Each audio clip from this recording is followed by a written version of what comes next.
Hello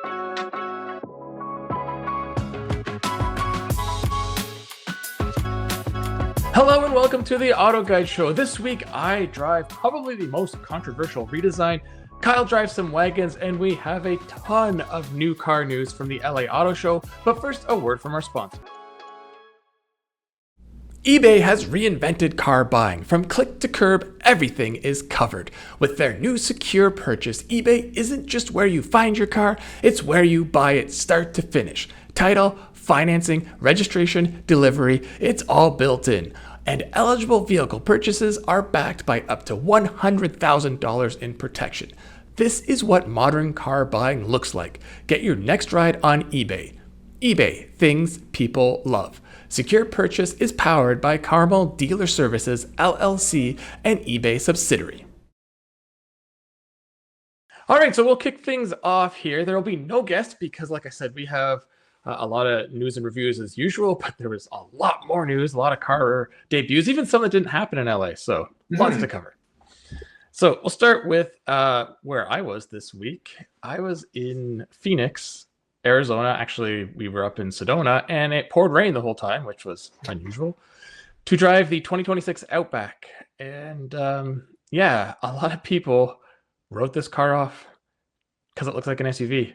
And it's not a wagon anymore. And I get it. It's going to be hard for the people that romanticize the lifted wagon look of it to accept this. But, well, what are your thoughts before I tell you how it is, Kyle?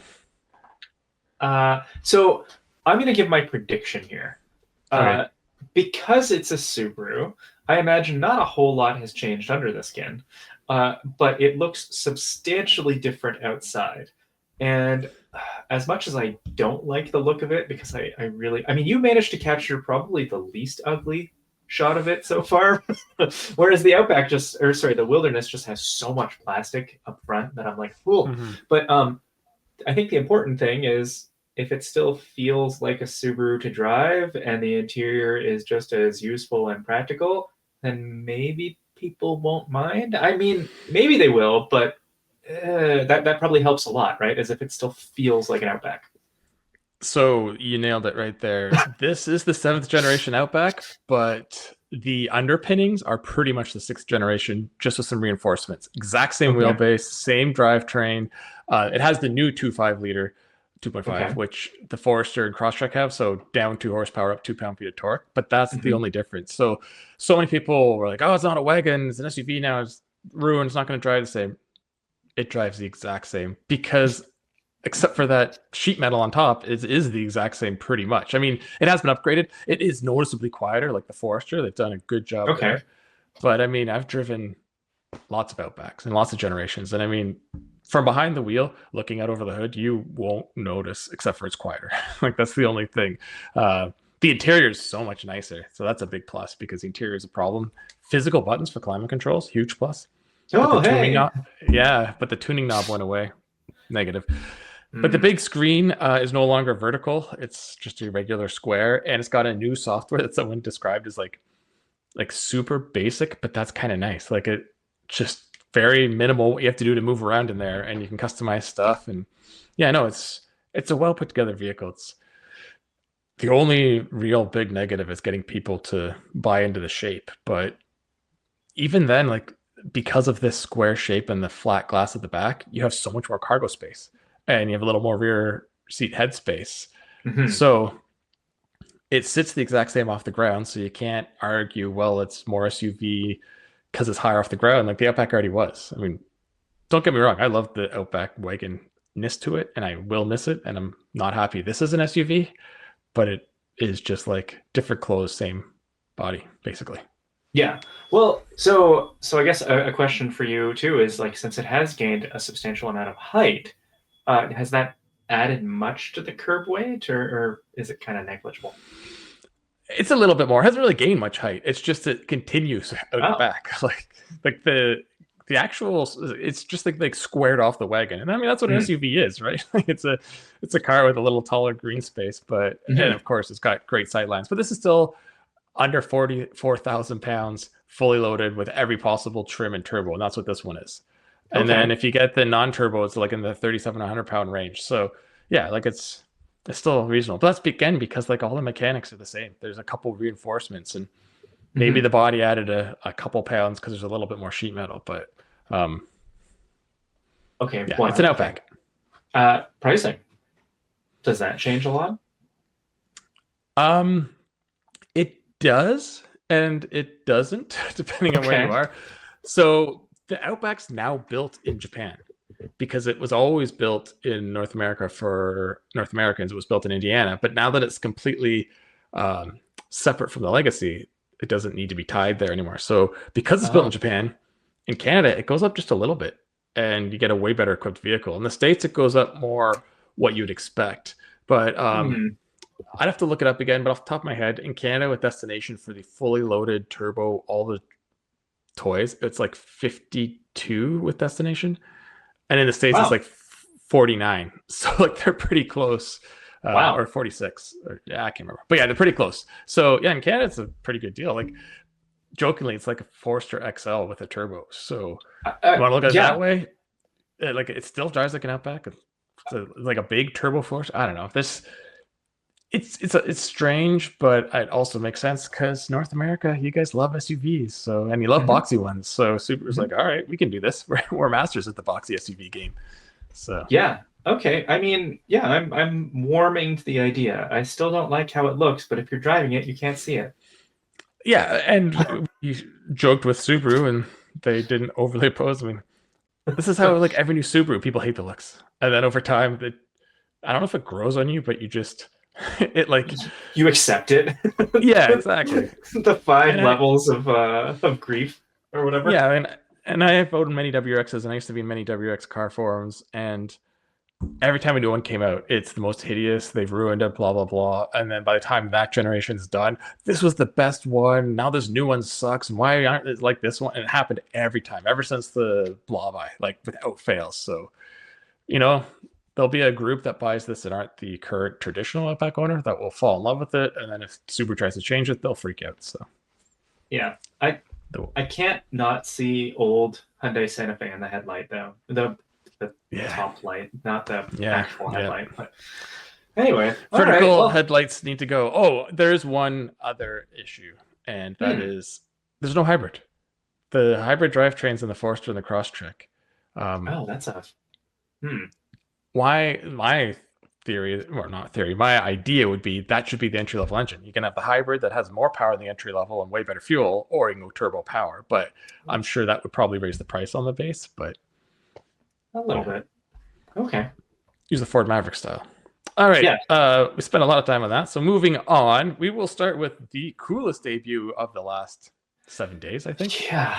easily. We knew Yeah. Genesis and Magma wanted to make a splash, and we kind of knew that they were hinting they would make a sports car, at least concept or something. And they brought out this GT that looks like it should be fighting Ferraris and Lamborghinis. Yeah.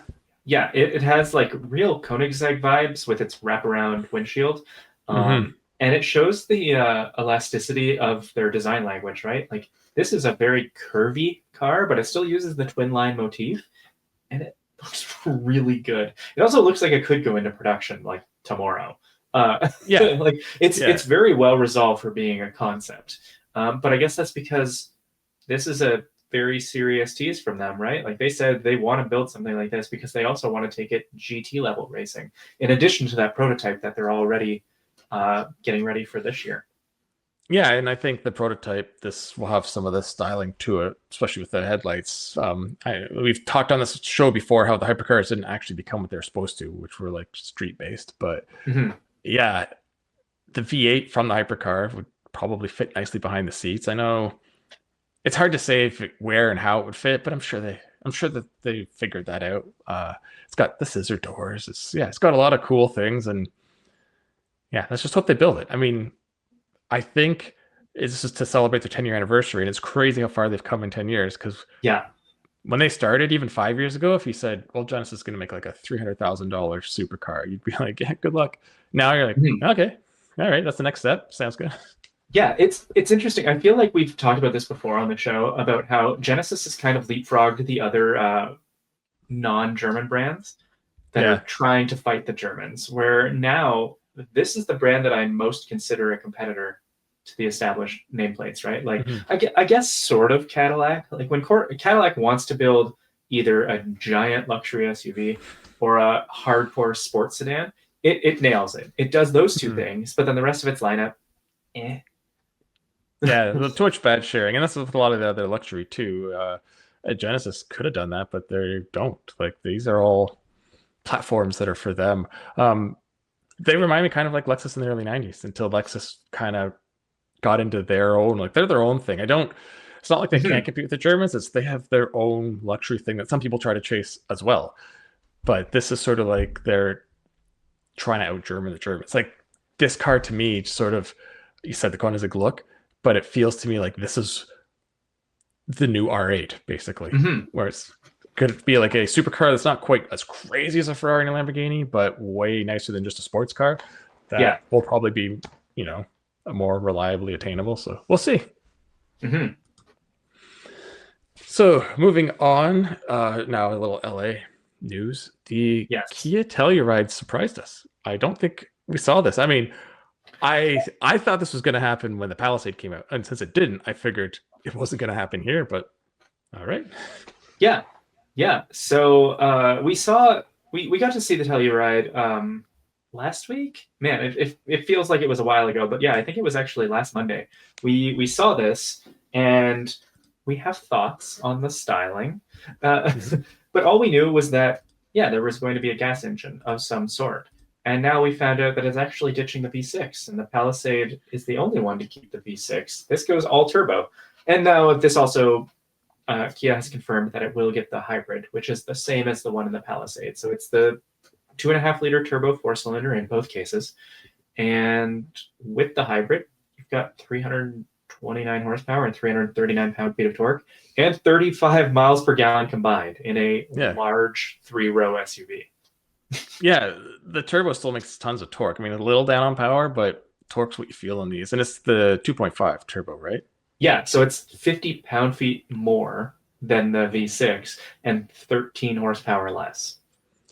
With so many of its competitors going that way, I like we both assumed this was going to happen. So either Kia and Hyundai really had different ideas and they went different ways. Maybe this engine wasn't ready for the Palisade last year and it's going to switch over in a year or two. Um, it could just be though the corporation hedging their bets. Like you got the Palisade against the Pathfinder and Pilot, and now you have this to go against the Turbo Fours that are out Mhm. there as well, and you've got one of each for people to decide between. The interesting thing that I find is that the V6 in the Palisade is new because it was a 3.8 in both of these Yeah, last generation, and now it's a 3.5.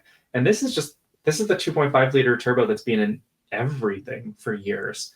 So it's very strange to me. Yeah, if maybe Hyundai will move to this in a year or two, but maybe it was a way to keep costs low because we don't know the price of this yet, right? So maybe this will actually end up slightly above the Palisade. I'm very fascinated with this. I'm also fascinated because Kia has two off-road trims, right? Versus Hyundai's one. They have the X yeah. Line and the X Pro, and you can get the hybrid on the X Line because normally these brands kind of keep the off-roady trims as pure gas. So that's a interesting little difference too with the Kia. Yeah, and this non off-road trim, the nose is a little nicer. As we figured, there'd be less Yeah, plastic, less it black. has it has Uh, blinds in between its yeah, headlights. it's just yeah, yeah. With the 3.5, I mean, I'm sure I could figure this out in 2 seconds if I looked it up. But I wonder if it's a shrunk down relation to the 3.8, or if it's related more to Probably. the 3.5 turbo from the Genesis. They just took the turbos off and shoved it in there for now. I mean, you have to That's turn it sideways and may like pair it up to a transverse transmission, but could happen. mhm. So who knows? But yeah, our prediction. I think the Telluride or the Palisade follows suit sooner rather Yeah, than later. But yeah. so moving on to corporate twins, Mhm. um, we knew for over a year that Nissan was bringing a PHEV version of the Rogue out, and we knew pretty much right after they told us. Actually, I think even at the event I was at when they first announced it that it would use Mitsubishi hardware for the PHEV. And then we Mhm. found out earlier this year that an all new Rogue should be coming out in 26 for the 27 model year. And that Rogue should also have the e-Power hybrid. So we always thought, like, what's this PHEV from Mitsubishi going to be? And well, they debuted it, and it is a Mitsubishi Outlander with slightly different headlights and Nissan badges. Does it have different headlights? Uh, um, I know it has a different grill-ish look, and obviously the badges are different, but yeah. Yeah, maybe you're right. Maybe I'm confusing the PHEV looks for the non. Yeah, yeah. The top lights are different. It doesn't have yeah, it does have the grill part. Yeah, no. I think it's pretty much the same. The Mitsubishi seems to be more square. Oh no, yeah, no, it's the same.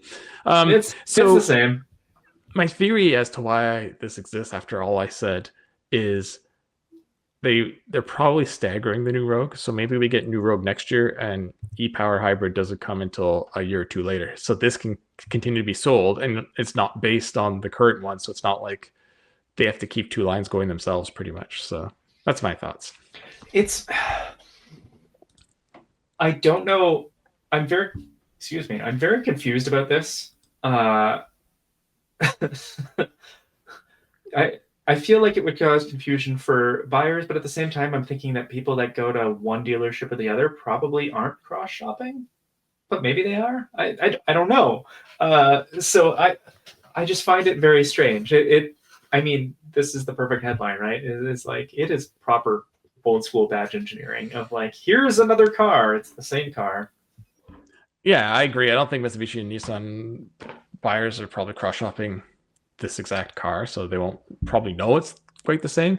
But it's the Nissan buyer that's going to be confused. They're going to go in a showroom and be like, "Oh, there's the Rogue I see everywhere." And they're like, "Oh, what's this? It's a Rogue too." No, it's not. Yeah. Yes, it is. But like I said, maybe it's a carryover. I mean, if you want to be completely cynical, maybe they plan to take the technology and put it in the Rogue, and we've heard the well documented cash flow, so it was easier to do this. But who knows? Yeah, and I mean, I guess if it gets your fleet averages down or transaction prices up or whatever brings in new buyers, then I guess yeah, it's a financially prudent way to expand. Yeah, well, it gets you into the hybrid segment. I mean, it's the Mazda with the CX-50 hybrid, right? Like that's all Toyota running great. I mean, they have their own body at least. Can you imagine a RAV4 with a Mazda badge and they're like, look, it's the CX-50 hybrid. But I mean, same thing. Like they were just trying to get in there for now until their own tech comes sooner rather than later. But stopgap. But it's you just didn't expect it to be this outlanderish. No. All right. Well, we will get back to the debuts and whatnot in a second. But Kyle, tell us about your.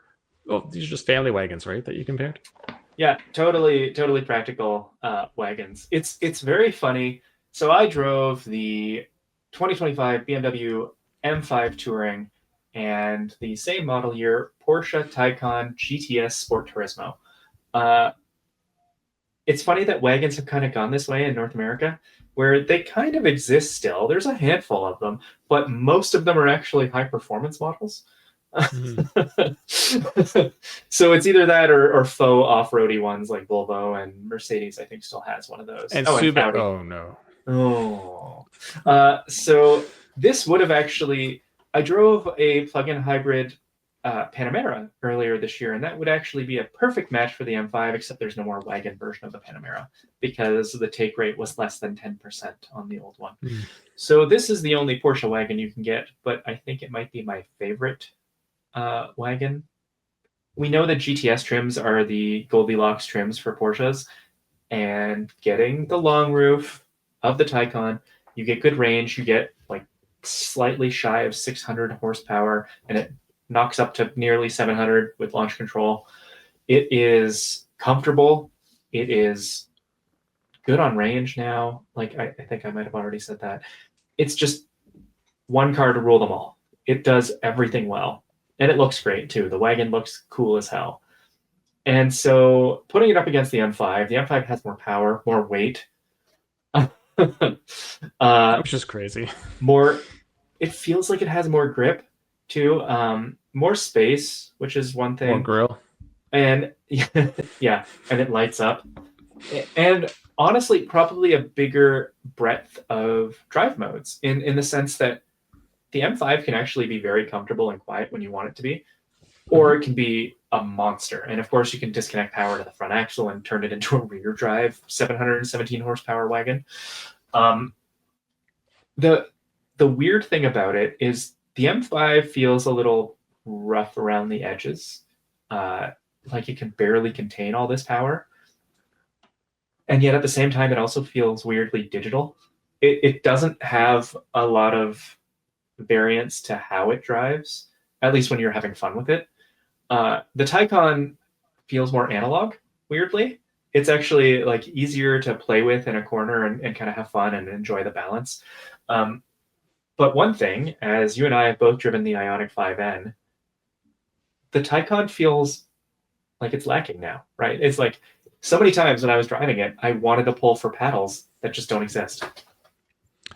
Well, Porsche may have something for you coming down the road further in this podcast, but yeah, I was supposed to help you with this, and I was very sad that I couldn't because these are like two fantastic beasts, and they are beasts. They're both in Yes. different ways, but yeah, like you said, it seems if it's a wagon, it's either luxury or sport or something, and I guess that's because they're kind of compromised compared to an SUV or a minivan in terms of interior space. So they're trying to sell you on something else. And the one thing people always go back to is, well, they drive better because they're more car-like. So they kind of lean on that, I guess, and go full performance. And they do. They do drive better. Yeah, my pick would be the Taycan, and it is in the comparison.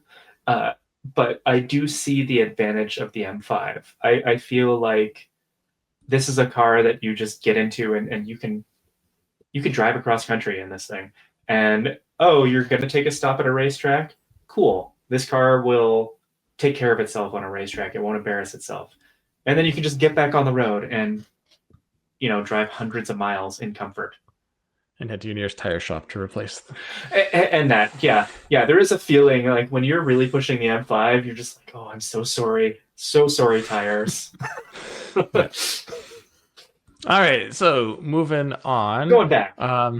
Yeah, so Audi, not at the LA show, but they debuted their new Q3, and it has the new styling that we kind of saw on the Q5 and some of their cars recently, and I like it. I like the direction it's going. The grill's kind of getting a little more under control, cleaner lines. It doesn't have exposed exhaust pipes like the Q5 did. We didn't get that far with this, but the 2-liter makes 255 horsepower now through a 7-speed dual clutch. Okay. And that's all you get. Like, that's it. So they're boasting it as the most powerful in its class because I guess they're comparing it to X1 and GLA, like X1 4-cylinder. X1's, yeah, like 230 or something. I can't remember. 241. Yeah. Okay. So yeah, I mean, and then the inside, it's got all the modern Audi bits and pieces with all the digital dash and the big infotainment and everything. It just looks like a more of a change and upgrade compared to the last Q3. So it's good. It seems like even if the mechanics aren't overly changing, they're doing stuff with the body and the inside. See, I was confused seeing this news this week because I was positive we had already seen the Q3, and in fact, I was positive that people had already driven the Q3. And then I realized that it debuted like last year, or sorry, this spring, but in Europe, of course, right? And now this is us finally getting all the North American like packaging and information and stuff. Yeah, and I was like, oh, that makes more sense. I do wonder if we're going to get all the cool headlight tech, because I think that is the fascinating part of the Q3. I've seen video of people driving it in Europe, and when you go to signal to change lanes, it moves the beam over to the lane you're going to be in and highlights that lane. Like that is incredible technology, but we always get stuck without all the coolest, latest headlight tech. Yeah. I don't know if they can do that and projecting stuff on the road with the lights too. Like, I don't think U.S. law is going to allow that yet, but they wouldn't allow some other lighting stuff that's since come by. It's just they take their time. Are we getting the weird shifty controls behind the steering wheel? Is that part of it? Yeah. Oh, yeah. That's just Q3. All right. So moving back to high performance EVs, Genesis' first official Magma. Now, we talked about their concept, but this is an actual production version. Is coming. The one we always knew was going to be first, the GV60. It had to be because they don't have that V8 yet, so you can't really Magma your gas versions yet because you're already maxing out on your 6s. So yeah, this is, I mean, to oversimplify things, it's an Ioniq 5N bits in the GV60. Yeah. And I mean, there's nothing wrong with that. It sounds like it'll be fun. It does get slightly more torque than its siblings. It peaks at 583. So it gets something like 20 pound-feet more. Not that you're really going to notice. But yeah, otherwise, it sounds like they've taken all the good bits and just put it in a different shape. It may end up with more downforce based on that big fixed rear wing. And it sounds like they've actually further evolved the simulated shift feature, because now it will adjust the horsepower and torque and engine regen. Whereas before, I think it just momentarily impacted torque. So it could be even more fun. Who knows? It'd be fun to have all three if you can get an EV6 GT with the upgraded. I mean, few and far between. But I don't think you can, because it's no longer sold. It never came to Canada, the EV6 GT, the updated one, and it's no longer sold in the US either. That's what I mean. Like, there's, I assume a couple trickled in, but who knows? So you mentioned the one thing that I have the biggest issue with this, and that's the wing. It just, this is such a cool shape and so nice, and that wing just looks like someone went to their local performance shop and slapped on generic wing 101. Like, it doesn't fit it. It's got weird upturns on the side. I know it's probably 100% super aerodynamic wind tunnel too, and like everything there is there for a reason, like you said, for downforce, but it just visually, it looks like bull horns on the back. Crap handles. I do appreciate one thing that Genesis mentioned when they showed this off, is that they said Magma will come to every model of Genesis, which I thought was interesting. Like, everything. You want a G90 Magma? GV90? I mean, I guess GV90 isn't a thing yet, but we've heard talks for a while, right? So I mean, this is, like we said earlier, this is them going after the Germans. You can't do that without a performance sub-brand. And so here's the start. We've said it. We've said the thing it's missing for the GV80 is a big engine. So a GV80 coupe with a V8 under the hood, sign me up. All right, well, we'll take another break from reviews and from news for a second, and we'll be back. We are just going to take a little pause on the Auto Guide show, brought to you by eBay Motors, and hear from our sponsor, and then we'll be back. We have more news and reviews, and then Colum will be on to talk Formula One, and Kyle and I will then wrap things up and take a look at what's ahead.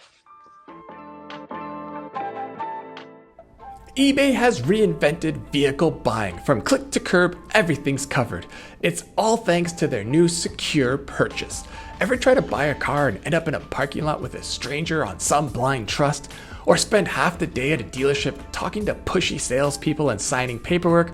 Or maybe worst of all, wait hours at the DMV just to transfer the title?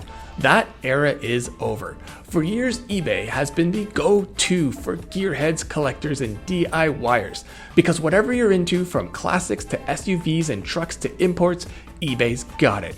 And now with Secure Purchase, eBay isn't just where you find your next ride, it's where you can buy it, start to finish. Sellers and titles are verified, paperwork is handled by experts, and payments are traceable and digital, so you know exactly who you're dealing with and exactly what you're getting.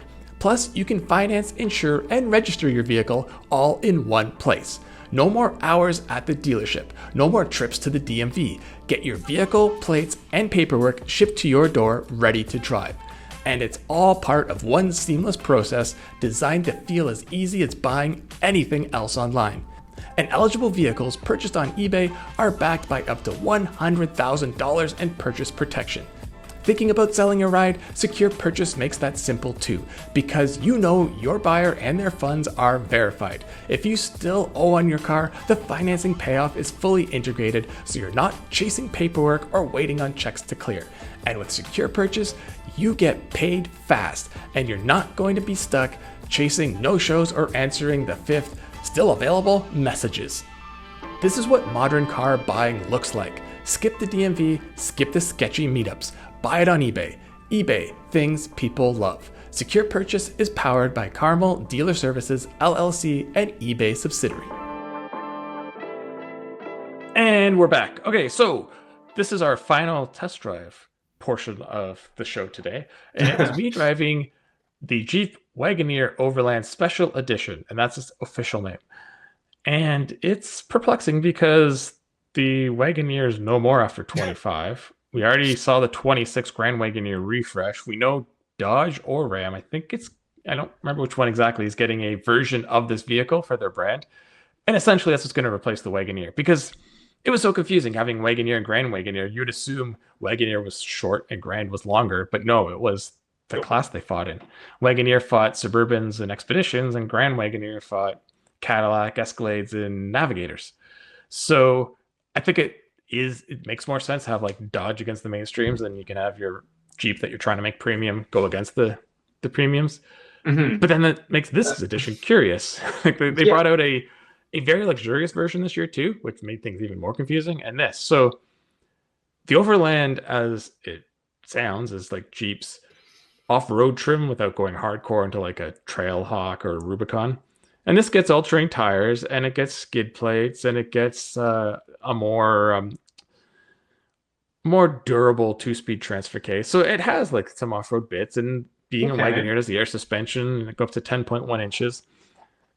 Drive-wise, it doesn't seem to drive much different. And usually we find the off-roaders are a little smoother or squishier, but I think that's because this still has 20-inch wheels, even with the all-terrain tires. So you're not shrinking to like a 17 with a big fat sidewall tire. Oh, I see what you're saying. Yeah, you're just getting a little more sidewall. Yeah, like it's too. I don't know if you get more sidewall. You're just getting knobbier ends basically of the tire. So there's no more road noise or anything. And I didn't really get to off-road it. It looks kind of weird, jacked way up in the air with these tires, but it's huge. Yeah, but I mean, I know people have had problems with the design, but it's a big box and the inside that translates to so much space. And this is one of the better driving ones because these are all based on their pickup counterparts. And I mean, the Ram's one of the better driving full-size trucks. So it translates to this. And I mean, realistically, they all drive the same. I said that in the review. Like a Suburban to an Expedition to this to an Armada, like they're all kind of at the point where they're smoothing out their truck roots as best they can. And the only differences are the final suspension tuning, sort of like how they ride.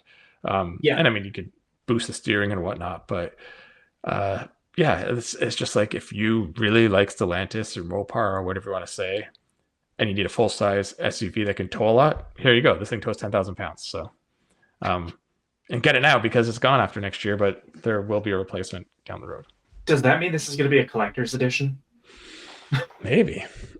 I do like the red paint, but that's the thing. Like driving it, I've never had a problem with the looks. I know some people like can't stand it, but I don't think anything in this segment's a good looker. Like everything kind of. I think it really depends on color, right? Like you just said, this is a nice red, and I think that helps. But when you see this in white, it kind of looks like a fridge.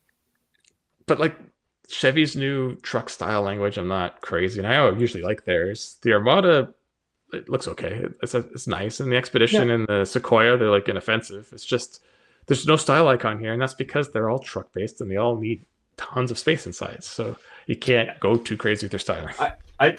I like the look of the new Expedition. After driving it in the summer, I actually kind of like it, except for the weird black panel to highlight the split tailgate. But anyway.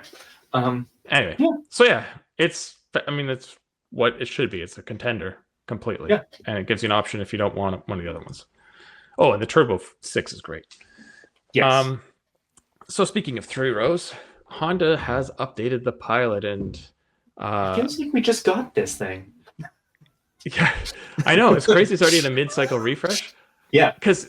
And you say that, and then I'm like, part of me is like, why is it not all new like the Passport? Like, shouldn't this be the twin? But it's right. This came out already.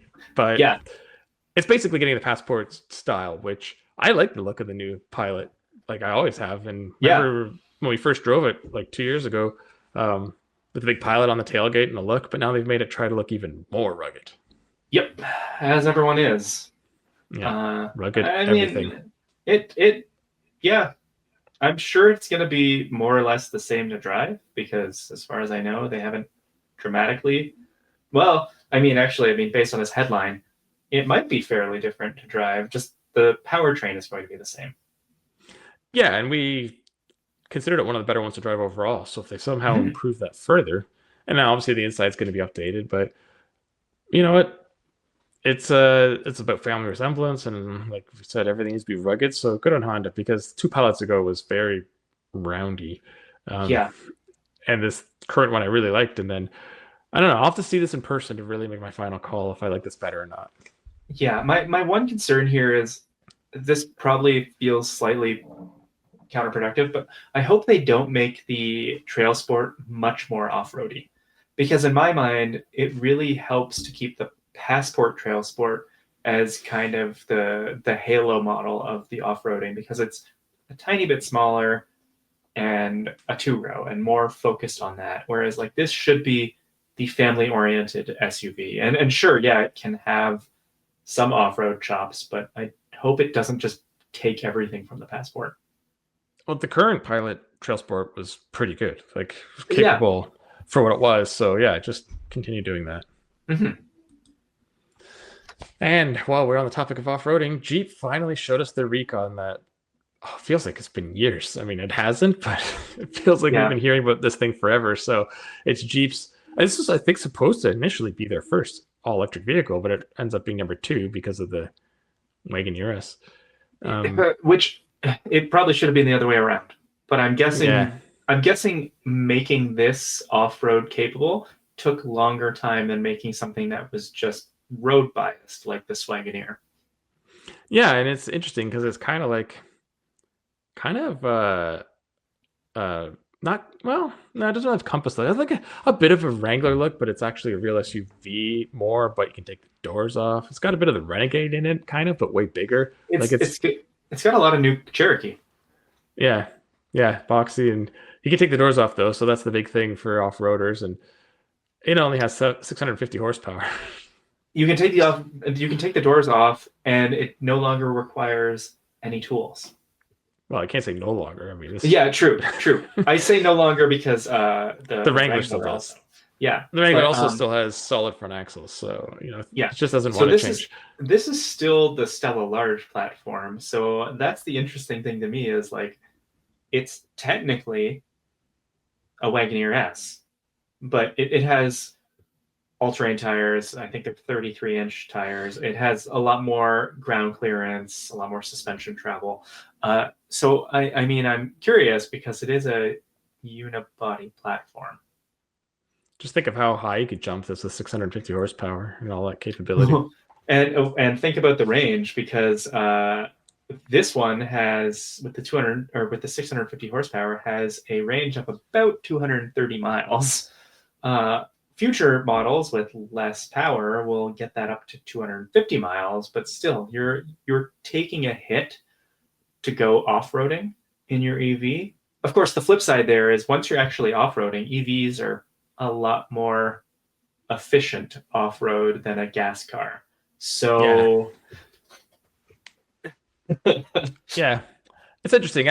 I just don't foresee many of these doing some like real off-roading. Like people will take them because they can, but yeah, it'd just be interesting to see how this does. I want yeah, to try one before I save judgment. It's just I don't know. You're gonna have to find a new customer. I don't think you're gonna get many current Jeep customer Wrangler owners for sure to go to this. I don't know. Yeah, like I'm very curious because I remember very clearly my first Wrangler 4xe experience, because I remember going out into the brush and off-roading in silence, and there was something really, really nice about that. So yeah, I mean, here's hoping. It doesn't seem like it's gonna be priced. I mean, it's expensive, but it's not as expensive as maybe I would expect given the stats. So yeah, I'm curious. Yeah, it's one of those. You need to drive it. Yeah. It could be really surprising, and anyway, so Mhm. we'll look forward to that.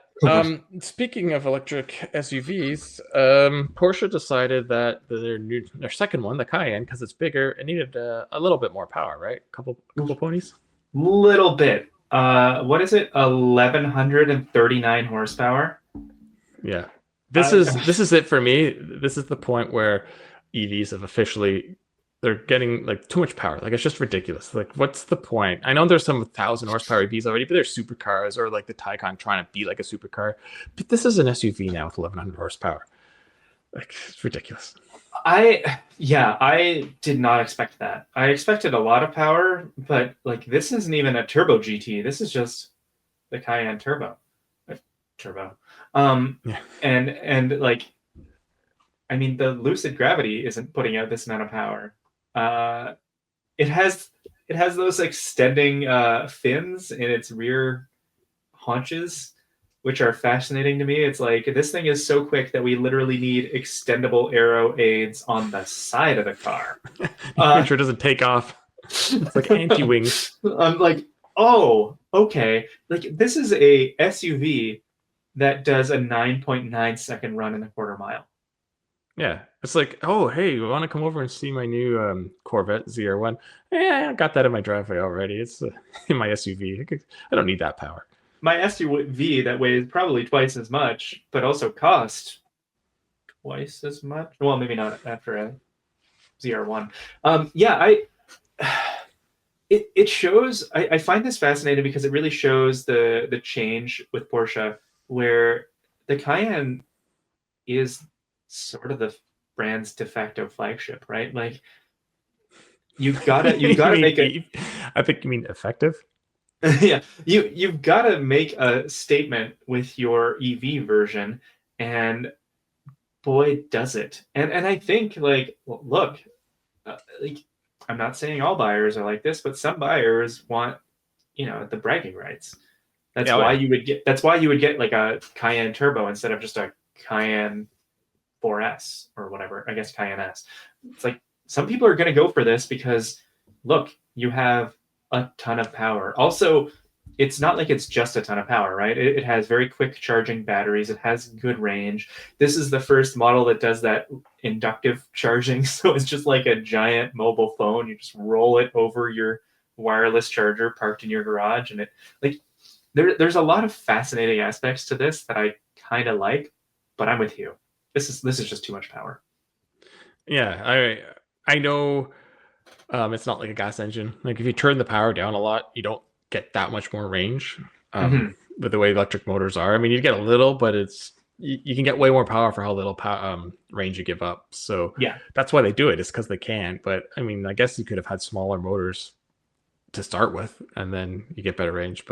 And you get lower weight. But also not much less weight because of the battery. That's the weight, but. You gotta give people what they want, and clearly they wanted 1,100 horsepower electric. Kind of. But I get it because Porsche did that sort of with the Taycan. It's sort of like we are going EV, but look how crazy our EV is. So it kind of gives people like, oh, like it's not just here's an electric Porsche. It's a look at how crazy dumb fast my car is. And the other thing too is like how iterative these electric cars can be, right? Is like I remember when the Taycan launched. And people were freaking out because the EPA rating was barely over 200 miles. And then, of course, you got it in people's hands, and it regularly did better than that. And then when they did the facelift and it's updated, it's like, oh, even a GTS will do 280 miles on a charge. It's like things are getting better. I mean, this instantly became one of the cars I'm most looking forward to driving next year. I don't know if you're going to drive it or if it's going to drive you. Well, either way, car I'd most like to experience. Yes. All right, well, that wraps it up for our extensive debuts and news and reviews and all that good stuff. Like I said, we're going to take a very short break, and I'll be back with Colum to talk about some F1 rumors ahead of the Las Vegas Grand Prix, even though it'll already happen when you hear this. Mm-hmm. And then Kyle will be back, and we'll talk about what we've been up to this week and what we're going to be up to next week. All right, welcome back. We have Colum once again joining us. This is before the Vegas race. We don't know if it'll be rained out, but by the time you see this, it will have happened. But let's forget about Vegas for now and talk about all the news and rumors leading up to the big race. There's lots. There's always lots of news and rumors and everything else. Maybe the first bit of news, I don't know if you've got that one queued up or not. Yes, there you go. That Toto Wolff. So yeah, okay, he'll remain Mercedes CEO and team principal, but that he sold a huge stake that he owns. So actually, he sold a 15% stake to this is the U.S. billionaire. What's his name here? I want to say it's Ted Kurtz, but no, it's George Kurtz. So $300 million. He's the CEO of CrowdStrike. So, so yeah, which is already a sponsor of the team, right? And then I saw something else this morning that actually then this George Kurtz will actually become like a, I don't know, like a technical advisor, which is probably just a a nice way to sort of pat him on the back and be a part of the bigger group. But the interesting thing that sale value values the Mercedes team at $5.97 billion, which is the most for a Formula One team. So that's pretty wild that it's $6 billion for the team. Yeah. So, yeah. I mean, if you throw in merchandise and everything, that's a lot of money. Yep. Yeah. Good on Toto. He's got lots of piles of cash now. So we'll see. I'm sure he'll stick around for a good while still, but you never know. It could be. Yeah. He feels like he's the kind of guy to me where they'll be like, okay, Toto, we got to let you go. We've had enough. And he'll just be like, no, this isn't happening. No, I'm staying. No. Yeah. Well, I'm sure he'll leave when he wants to leave. Yeah. And like everybody else, let's see how next year goes with the new regulations. If it sucks, he might be like, all right, now it's time to pack it in. If it's great, you're like, I'm all in. Like let's do it. So the Americans are slowly taking over. So it won't be long until we have stages and more advertising on the cars. And no stages. I actually saw, and I haven't seen it in the race. So people who watch the F1, the Vegas race, apparently, like the corners, they have the rumble strips, or not the rumble strips, but the outside of the corners, and it's got all the looks like cards, like playing cards. Apparently, one of the corners is going to look like a Dorito. Part of a Doritos sponsorship. So I haven't seen that, but apparently that'll happen. So yeah, right. There's some clever sponsorship. If it works, that's probably the least offensive advertising I can see. So yeah. All right. Oh yes. What's next? Oh, Felipe Massa. So this is so funny. I guess I'm wrong. Although it's funny how depends where you get your news from. The first thing I saw about Felipe Massa's battle with, trying to overturn the rulings was a press release from the FIA. And the FIA press release basically reads like, it was all struck down, nothing to see here, pack it in, go home. But that's totally not true. So the gist of it is he basically, some of the court case was struck down. But the judge for this, I guess, was a preliminary trial, basically said that yes, it can in fact go ahead. He basically said that look, there's no chance that he'll get to overturn the result of the finale, that he won't be declared a world like that. That's all kind of like the judge kind of said like that's not something that can really be evaluated. However, they did say that he is entirely within his rights to go after Formula One for the 64 million pounds that he's looking for. So that is going to court, and he's going to try and get some dollars out of this. So I didn't think that. I guess maybe I am still right in saying that like the whole overturning the results, that's not going to happen. But Felipe is going to get some money, and probably this ends up being some type of a settlement, less than 64 million pounds.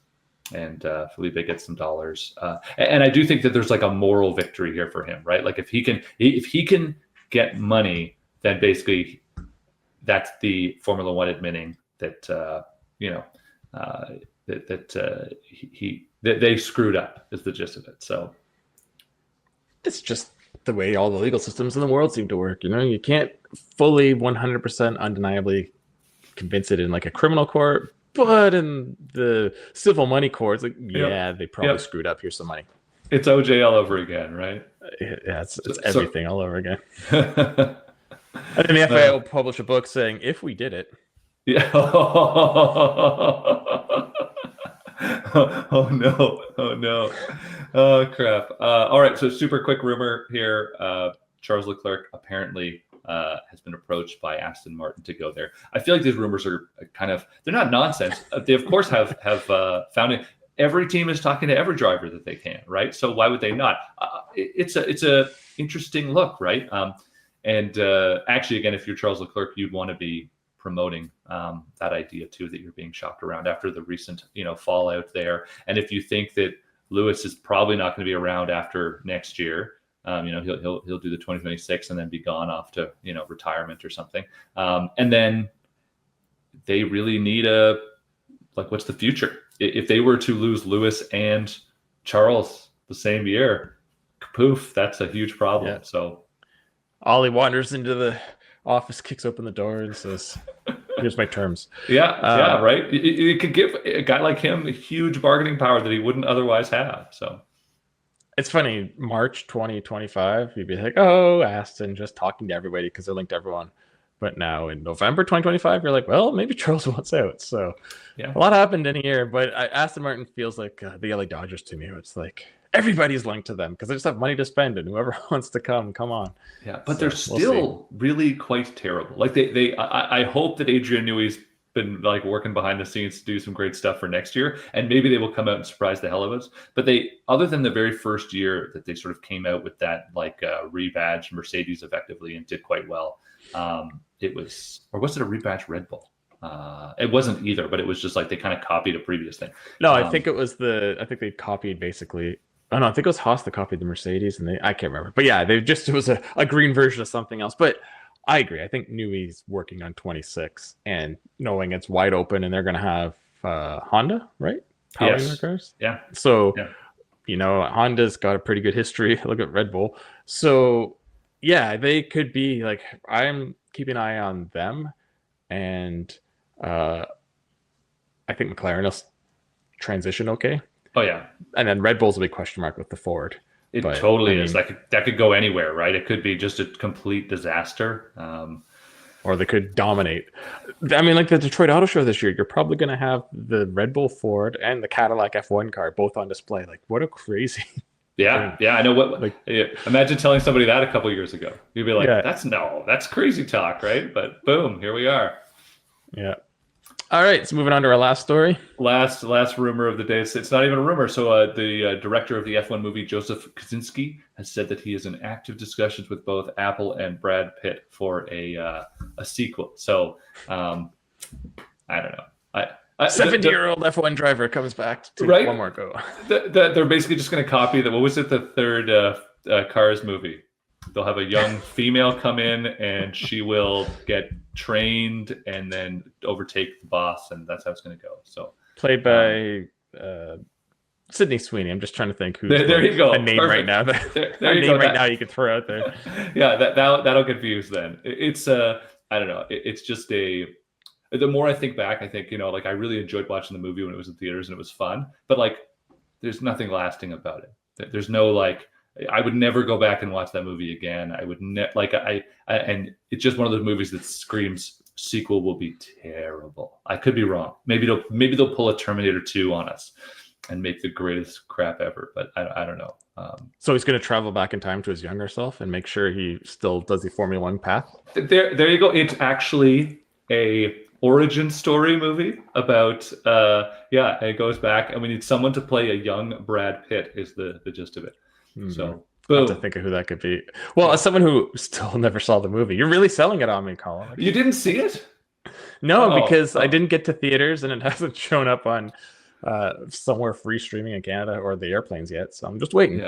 Yeah. No, you can't watch that on an airplane. I mean, airplanes make seem everything good because you're stuck, but you gotta you need some big sound. You gotta watch it like cranked volume. Headphones? Yeah. I can deafen myself in my headphones. Yeah, but you need like the big screen. You can't see anything else around you. It was like I went and saw it with like the whatever it was, the top of the line IMAX version, and that was really like that was the way to see it. And I really think like watching it at home would be much less impressive unless you have like an absolutely massive screen. So watch it. Like it's fun. You'll enjoy it. It'll be a good time. Some of it's kind of nonsense or whatever, but it's like but it's like you won't think back. There are movies that like have a cultural resonance, right? And you're like, I'm rambling now, but somebody mentioned once like Avatar. Avatar is a movie that like everybody saw, but like has no like important cultural flashpoints at all. I think that this is similar. I did the Disney ride, okay?